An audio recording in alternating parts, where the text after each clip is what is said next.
We're seeing those folks start to slowly come in. And while y'all are coming in, I always think of these events as being, I'm gonna treat them like they're live, and y'all can look for your seat. You can silence your phone. We can pretend we're in a concert hall or a club somewhere, since Mary Gauthier is with us tonight. I want to welcome you all to Reader Meet Writer, sponsored by the Southern Independent Booksellers Alliance, and in partnership and with the support of the New Atlantic Booksellers Association. My name is Wiley Cash. I'm the New York Times bestselling author of the forthcoming novel, When Ghosts Come Home. It'll be out at the end of September, and I am your host for Reader Meet Writer. Reader Meet Writer is a production of the Southern Independent Booksellers Alliance. And this is an organization that represents just under 700 independently owned bookstores throughout the Southeast. Places like Wilmington, North Carolina, where I'm sitting right now, places like Nashville, Tennessee, Parnassus Books, where Mary is sitting right now. And these stores have done so much for us during the past several years, and especially during the past several months in the midst of the pandemic. Normally, Mary would be traveling bookstores across the country and probably doing concerts right after that, but we can't do that right now. We'll be out there soon, so we're bringing these events to you the best way we can, and that is through Reader Meet Writer. We've been doing these since last summer. They've been enormously successful. You can find all of them cataloged on our YouTube page, Reader Meet Writer TV. We've been with Pulitzer Prize winners. We've been with national bestsellers. We've had a blast. Tonight, we are hosting music icon Mary Gauthier. I'm thrilled that she is with us. If you have questions tonight about anything that we talk about, or songwriting, or performing, or writing her wonderful book, Saved by a Song, don't hesitate. Go to the bottom of your screen to the Q&A tab, type your question in. When you do, mention the name of your home bookstore and then your own name, and I'll give you both a shout out when I ask Mary your question at the end of the show.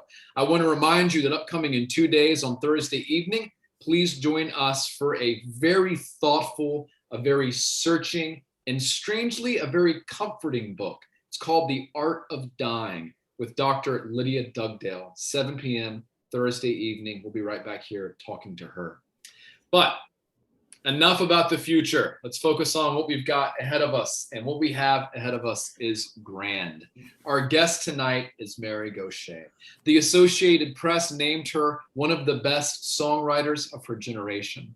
Her album, Rifles and Rosary Beads, was nominated for a Grammy Award for Best Folk Album and Record of the Year by the American Music Association. Her songs have been recorded by dozens of artists, including Boy George, Blake Shelton, Tim McGraw, Kathy Mattea, and Candy Staten. Saved by a Song is her first book, and she lives in and is joining us from Nashville, Tennessee. Mary, thank you so much for making time for us.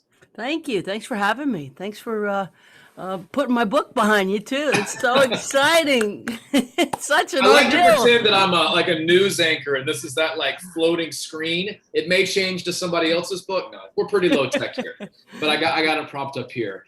And as I was telling you in our virtual green room, I'm just hanging out backstage with a major music icon. But as I was telling you, I loved every second of reading this book. And not only learning about your life, but learning about the genesis of so many songs and how you connect them thematically. So can you tell us just a little bit about this new book that has just come out? Yeah, thanks for asking. It was a 7-year process. It started as a book for Yale University Press. They approached me to write a book called Why Songs Matter. So I proceeded to do a deal with them and write that book. And then the guy who signed me left Yale, and the book never got published. And I got to keep it. And good news, keep the advance. So that was good. So I kept a little bit of money and the book. And then St. Martin's Press got wind that I had attempted to write this thing, and they were interested in it, but they wanted more memoir. The book for Yale was more about songwriting, and St. Martin's wanted more story. So what I did was I smashed the memoir into the songwriting book, and it's kind of a hybrid. It's memoir, but it's not just memoir. What I'm trying to do with the book is to use my own songs to explain my story. And my story is one of uh, using music and song to help me deal with a lot of trauma and struggle and addiction and pain and all that gothic southern stuff that makes for great books. Um, I used music and song without realizing that's what it was doing for me or with me. And then at some point, I was invited to write with veterans who struggled with PTSD. And I realized, oh my God, I have been using this art form to survive my own traumas. And when I worked with veterans, it all came clear to me that this is what I'd been doing and this is what we're doing now. And I've been with this program called Songwriting with Soldiers for almost 8 years, using music and song to help them articulate and deal with their trauma. So that's the long answer. Each chapter is a song, and each chapter is a deepening of my understanding of what music and songs are about. So there's instruction in there, but the instruction is not about the craft as much as it is about the art. Mm-hmm. And about kind of listening to yourself, listening to your life. Can you talk a little bit about, it's so interesting how you were writing this book for Yale, and then, you know, the traditional publisher, the more mainstream publisher wanted more memoir. Can you talk about which specific songs you chose, how you decided to partner parts of the memoir with songs? Like, what came first, the song or the memoir? How did you do that? Well, I was kind of in a back and forth with Yale about it in the original form, because really my story is what I have to tell. I am not college educated. I went to college 5.5 years, but I quit. I never went to music school. I don't read music. I'm not a great person to write a book on songwriting in a traditional sense, especially for Yale. They cross their T's and dot their I's over there. And so I wanted to use story all along to show why songs matter. And this with St. Martin's really freed me up. And so I came up with this title, Saved by a Song, because I really do believe songwriting has been a salvation for me. And the book opens with the song, I Drink. It also opens with me being arrested for drunk driving, July 13th, 1990. I'm 31 years sober today, Wiley. Congratulations. So thank you. It's been 3 decades of learning how not to die from a disease that wants to kill me. So I start with a bottom, and I start with the song that reflects that bottom. It's a song I wrote called I Drink. And each chapter is a continuation of that story from when I got sober and moving forward through the last 30 years of my life. And I want to walk through some of the moments in the book that trace you and the reader through those 30 years. But I want to remind folks watching us at home, if you have a question for Mary about anything we're talking about or anything in her musical or literary journey, go to the Q&A, type it. I'll ask her your question at the end of the show. Include your name of the bookstore. You got all that. So I want to go back to July 13th, 3 decades ago, more than 3 decades ago. You're in jail, and you have a spiritual experience of sorts. And I want to leave that where it is. And then I want to look ahead to when you go to the Indigo Girls concert. And it's not quite a spiritual experience, but it is a coming to your senses experience, where one thing that you mentioned that was so beautifully written is when you talked about the expression of erotic pain that you witnessed in this audience at the Indigo Girls. So can you talk about these 2 moments, this spiritual experience in jail, and then this almost like collective energy of the Indigo Girls concert, and maybe bring those 2 moments together for us? Yeah, what a great question, Wiley. I think I didn't, here's one of the things I've learned about spiritual experiences. They don't present as such while you're having them. Definitely not lying on the floor of a jail. It's not like Hey, Mary, this is God. I got something to tell you, kid. It never, ever works that way. Usually it presents as a moment of clarity in the midst of great, great pain. Mhm. And I had a millisecond, maybe less, of insight when I was on the floor in that jail cell of the trouble I was in. And that is everything if you're an alcoholic and an addict. A millisecond of reality is a big deal. I knew I was in trouble and I couldn't unknow that. And upon reflection, and it took years for me to call it a spiritual experience, but upon deepening recovery, I realized what a gift that was. And that's the gift that saved me from death, Yeah. is an understanding, slight as it was, that I had a problem. Mhm. And that problem wasn't going to fix itself. And I needed to surrender to reality. And so that was huge for me. And I had heard the Indigo Girls on the radio one late afternoon, coming home drunk from I worked until like 5 or 6. My chef coat, I'd go to the bar and pound down some drinks after work and then drive home. So I was in a dirty chef coat, drunk, and I heard the Indigo Girls on college radio for the very first time.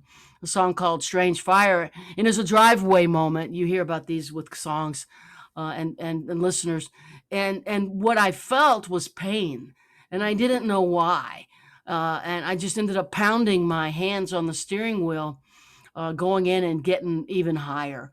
But there was something that spoke to me through the sound of their voice. It wasn't the lyrics, it was the sound. There was something in those harmonies that unraveled me, and it hurt. Fast forward, after I got arrested and I got sober, I saw a poster that said they were playing at the Paradise Lounge in Boston, Massachusetts. It was right before Closer to Fine became a smash hit. They were climbing the charts. They had signed a major label record deal, and they were about to be stars. And the women in the audience who came to see him, and it was mostly women, were screaming as if the Beatles were on stage. There was it was unbelievable to me. It was astonishing to me. And it was, I think, Amy Ray interviewed me for the audio version of this book. And she talked a little bit about that time in their life. And they weren't out. They weren't Mhm. out. She said, we hated ourselves. I don't know how we ended up in this moment culturally, but it was, I think, for me anyway, that moment where things changed. Mhm. And it, it it was wild to see women screaming for women. I'd Yeah. never imagined a world where that was ever possible. But that really wasn't what got me. And as I watched this thing unfold, I felt just, it hurt me. And it wasn't homophobia, it was something else inside of me. I wasn't ashamed or uncomfortable or embarrassed. I've been gay my whole life. That's not, I got a long list of problems. I don't consider that one of them. Um, it was, I think, the pain of an unlived life. I think Mhm. I somewhere always should have or could have been a songwriter, and I wasn't. I was in the restaurant kitchen making jambalaya, and I was part owner of the place, but it wasn't what I was put on earth to do. And my soul knew that, but my mind didn't know that. And the Indigo Girls kept pointing to it, like, "Hey!" And so I think maybe that was maybe God going, "You got choices, kid." Yeah. So that was transformative for me too, and I had to eventually come to terms with it. In fact, last night when I talked to Brandy, the Indigo Girls had a similar impact on Brandy Carlisle. She said it was the sound. There was something in those two voices together that blew people in a direction we were going one way, and it blew us in another direction, and it was important for that to happen. And I want to talk about, you said you were out, you were living this life, you were in the restaurant industry, you're a part owner, you had really made a name from yourself far from home. I mean, you're in Boston, you've got this whole identity. And then you had never had a problem sharing your identity as a gay woman. You would never seem to have a problem sharing your identity as someone who had been adopted. But then when you start edging closer to sharing your identity as a songwriter, you just freak out. Can you talk about your first open mic and the experience and the pressure and coming to the reality of who you are, what that Yeah. experience was? Yeah, well, I described my first open mic. I went with a waitress who worked for me to Club Passim in Harvard Square. It's an old folk club. And I watched her get on stage. She was a Berkeley College student. My restaurant was next door to Berkeley in Boston. And I watched her get on stage and transform from a somewhat clumsy but lovable waitress to a polished and confident performer at the open mic. And the light bulb screwed in for me. It's like, I want to do that. It added up, the Indigo Girls on the radio, me getting sober, then the Indigo Girls of the Paradise, and then Christy on stage at Passim. And it's like, I want to do that. I want to write a song and get on that stage. And at this point, I was in my early 30s. And most people at the open mic were a lot younger than me by a decade or so. Yeah. And I was determined to do it. So I dusted off my old guitar and started trying to write a song. And eventually, over a period of months, felt as though I'd written something that was worth bringing over there. And I was going every week and watching the open mic. So I was getting familiar with the flow of it and who was there. And when I was ready, I signed up. Or when I thought I was ready, I signed up. And when I got on stage, it was mortifying. I was so scared there was no saliva in my mouth. It was deer in the headlights. It was absolutely life and death. And it felt like it was going to kill me. And it was stage fright like I couldn't have imagined stage fright. And I couldn't play. I couldn't sing. I couldn't even swallow. And I had to work through that. It took years.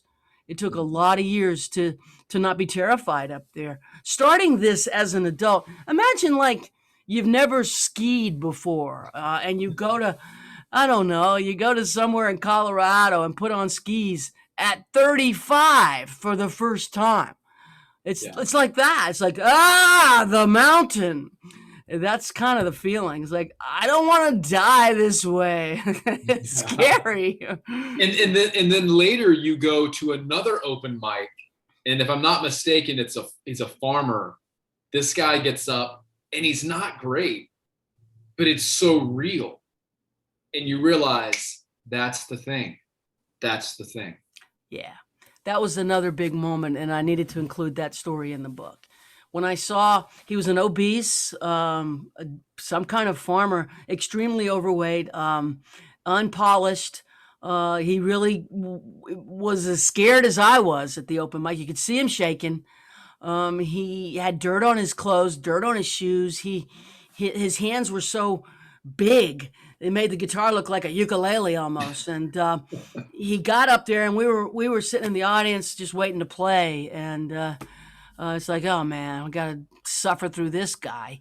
And he hit the chorus, and his chorus to his song was, I'm going to walk in the water till my hat floats away. And the room just went quiet. And what happened was he created empathy. Mm-hmm. He stilled the room with honesty and vulnerability. And we didn't care anymore that he was heavy. We didn't care that he was dirty. We didn't care that he couldn't play and he couldn't sing. All that really mattered was that he was saying something that we felt. And I'm getting chills just telling the story. And that to me was another really pivotal moment in my understanding of what my job is. My job. Tell people that they will get chills reading that story as well. Yeah, my job is to connect. If you're going to go into pop music, that's a different aspect of the music business than what I wanted to do and what I do. I'm a troubadour. I go town to town with an old guitar and tell stories and play simple songs, and I try to connect. Mm-hmm. And he showed me the way. He showed me the way, that all the things that I thought that were scaring me, that I thought mattered, like I'm too fat, I look gay, I'm very Southern in this New England town, and they think I'm an idiot. There's a prejudice against the South that is persistent in New England. There's a sense of I'm too old, to be starting at this at 35. I'm out of my mind. All of this is just getting in the way of me doing what I'm supposed to do, which is connect. Sure. And so I was able to see that clearly when he connected, in spite of all the things that one would think would get in the way. So you have all of these moments, the driveway moment, the spiritual experience in prison for the DUI, the driveway moment with the Indigo Girls, seeing them live in that moment there, seeing this farmer, the open mic, trying to get to the real thing. And then there is a moment in the book and in your life when you are, I don't know if it's a campfire, it's somewhere outside, where you are in a songwriting professionals, fans' dream of these iconic singer-songwriters sitting around performing. You have begun making a name for yourself. You have come to Nashville, and somebody gives you a guitar. Can you talk about that moment? Yeah, I love that passage. That really happened. It's dreamlike. Um, I was invited to a song circle with it was a Joe Ely, John Hyatt, Lyle Lovett, Nancy Griffith. Was Rodney there? I can't remember. Um, and they all were being pictures were being made of them by the great photographer Jim McGuire. They call him Senior around here, Senior McGuire. And the photography sessions always ended in a song circle at Jim's house. And I got to go over there because my girlfriend and publisher at the time was in the inner workings of Nancy Griffith's world. And I was, in a way, because I had opened a string of shows for her the month prior. And so they all swapped songs, and it was over. And Nancy reached her guitar over towards me, handed it to me, and said, "Mary, would you play us a song?" And I wanted to so bad, and I just was extremely uh, longing to be in that group and knowing that that was a very far reach. And I played a song, and it went fine. And I handed Nancy her guitar back, and she said, "No, you keep it." And I still have it. It's right there.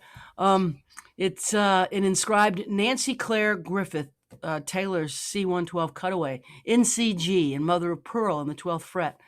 And she said, it's a Nashville tradition to give an up-and-coming songwriter your guitar. Harlan Howard gave me his, I'm giving you mine. And that was a moment for me. It was a, you're worthy, stop the I'm not worthy bullshit. You need to embrace your worth and speak of your truth. And she kind of benighted me in that moment and said, "Go forth, do your work." It's a beautifully rendered moment in the book, and it is presented almost in this dream-like, this gorgeous account of it. So let's talk a little bit about the songs. We're kind of stepping through things here chronologically, but I want to talk about a particular section of the book in which you explore the song "Mercy Now." Can you talk a little bit about that song, the lyrics of which, I knew all these songs before I even got this assignment, before I even knew this book was coming out. But to sit with the lyrics on the page and look at the lyrics, and you even do us the favor, and I think it is a favor, Mary, you show us the edits of the lyrics in some instances. But can you talk about "Mercy Now" as a song and the experience of writing it? And then, if you can, tell the story of that hospice visit. The song "Mercy Now" started, I went to a Canadian folk festival, the Stan Rogers Folk Festival in far, far northeastern Canada, a little town called Canso. The population of the town doubles when the festival plays. It's a small town. And I had a couple of days off in this little motel room. And my father had gotten in a car wreck and suffered brain strokes and had Alzheimer's like symptoms. He was incoherent, and we never really got him back after that. Um, and my relationship with my dad was always fraught. He was an alcoholic. He was mentally ill. I battled my father my whole life. And after the wreck, I realized that the war was over and that it would be mortifying to me to ever fight with him again. And it opened my heart to him. And I realized that I was the parent now. Mhm. And I had to rethink my relationship with my dad. And the song started with that I love my father, and he's in trouble and he needs mercy now. And then the lens just started backing up. Yeah. I mentioned my brother who struggles with addiction too. And we were building up at the time to a war in Iraq that I was so adamantly opposed to. Um, and there was a bomb, nuclear testing in North Korea. The current dictator's father was testing nuclear weapons in North Korea, and all of these things were happening simultaneously. That's where the song came from, and I ended up in a weird series of events after the song came out, playing at the Edmonton Folk Festival. And a woman who worked at a hospice in Edmonton, Alberta, Canada, showed up with the service dog at the CD table. After I played, I always sign, and she waited at the end of the line to get my undivided attention. And she said that the owner of the local record store is in hospice, and mercy now means the world to him. And she wanted me to go with her the following day and sing it for him at hospice. And it scared me because I had been through AIDS in the 80s and 90s and spent so much time at hospice watching my friends die. I hadn't been back in a hospice since, and it scared me. I was afraid that all that would come back, but I realized that I probably should say yes, and so I did. And I ended up in the room with this record store owner who was unconscious at the time, and I was privileged to sing the song for him. And she woke him up, and his eyes opened. And when I was finished, he kind of mumbled, "Richly blessed." And his wife was given a little more time with him, conscious, before he crossed over. It's just such a beautiful story, both to hear you tell it and to read it in the book. And one thing, I'm not surprised that you were, I think you said when you get the invitation to go sing at this man's bedside, you're honest and you say, I didn't want to do it. I'd been there. I didn't want to do that. Mm-mm. But you're in your career, Mary, you have this, God bless you, because you have this pattern of turning toward fear, right?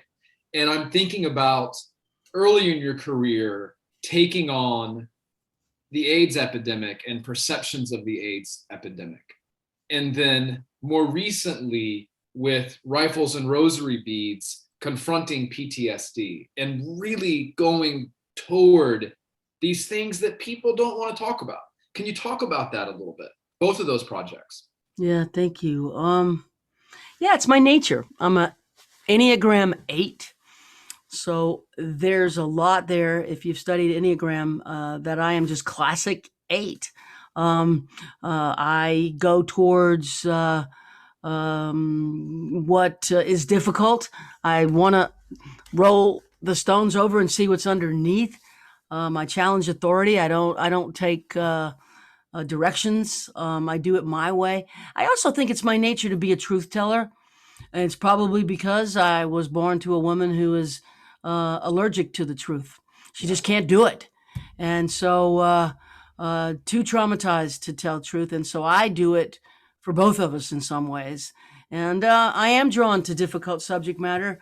And I want to get uh, in many ways, the poison out of the conversation, and put the shame where it belongs.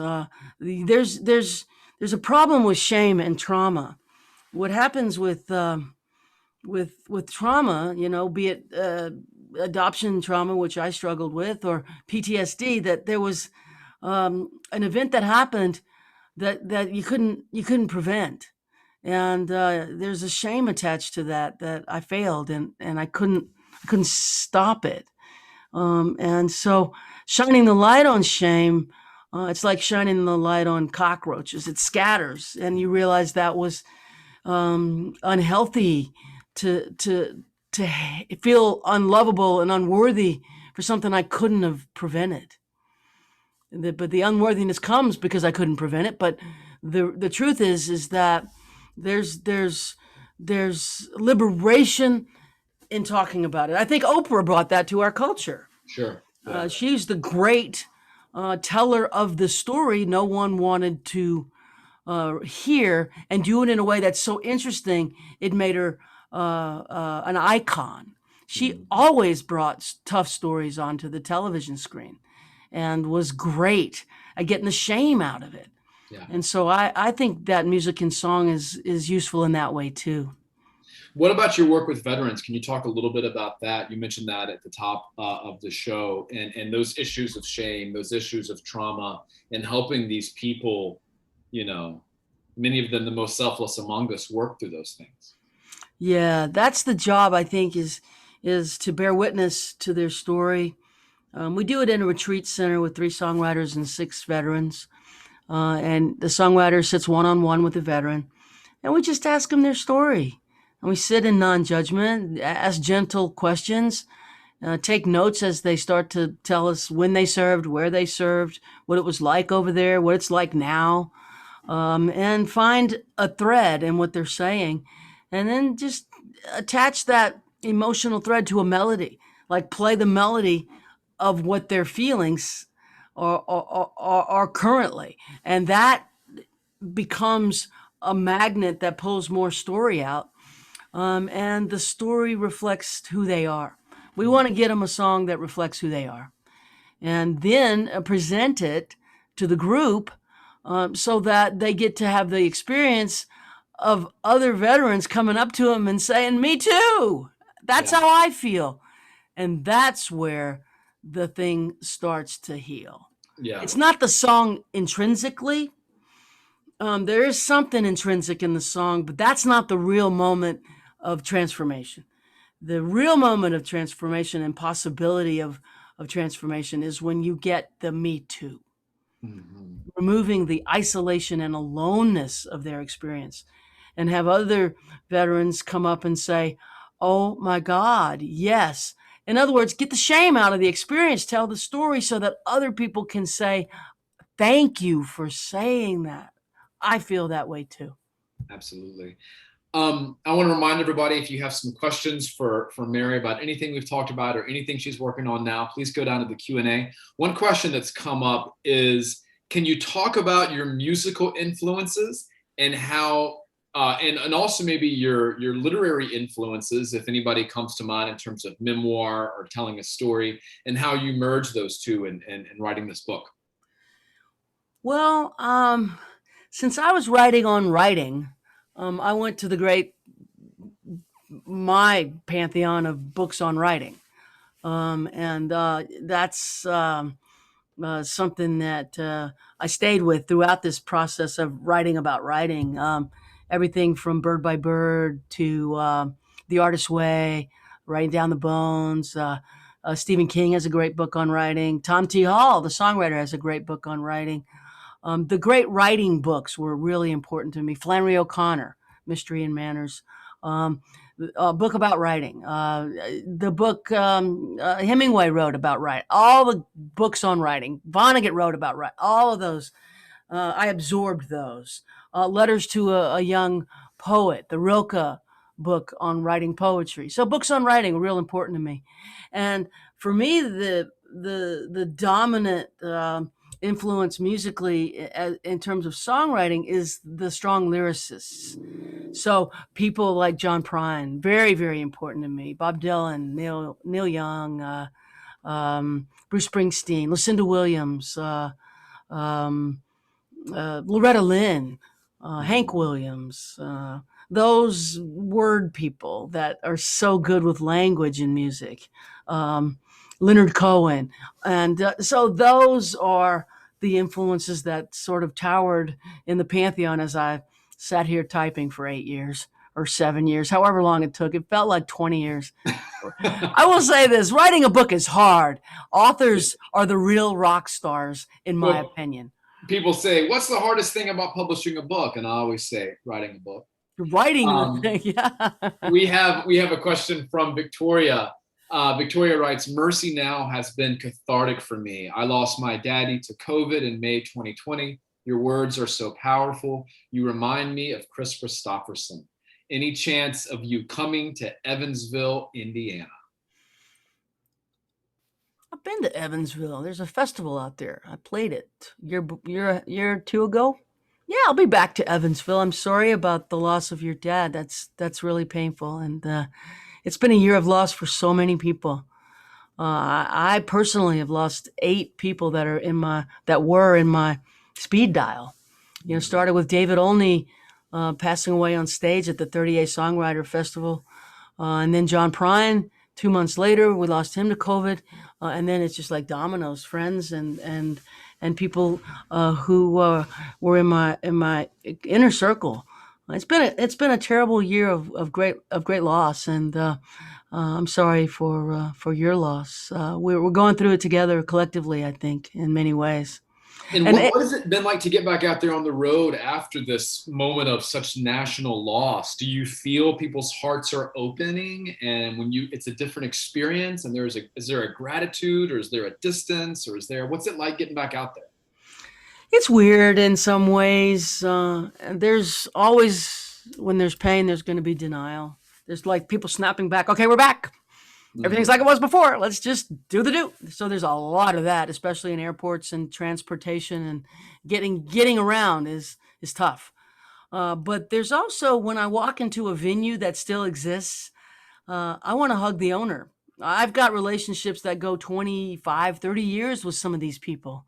I've been playing their rooms my whole career, and I'm so glad they're still here.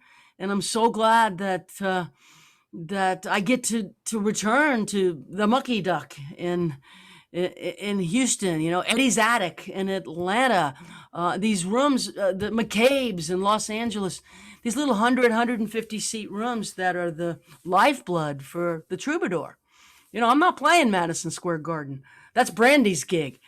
I'm I'm a spotlight, a bottle of water, a bunch of stories, and a guitar. And so that was my choice long ago to do that. And she chose the other path, and one is not better than the other, but they're different. And these small rooms, I have relationships with these people, and to see them now, sometimes we cry when we see each other for the first time back, because it's been that hard. Yeah. And we thought maybe it would all go away. We almost lost it. We couldn't have lasted much longer. Yeah.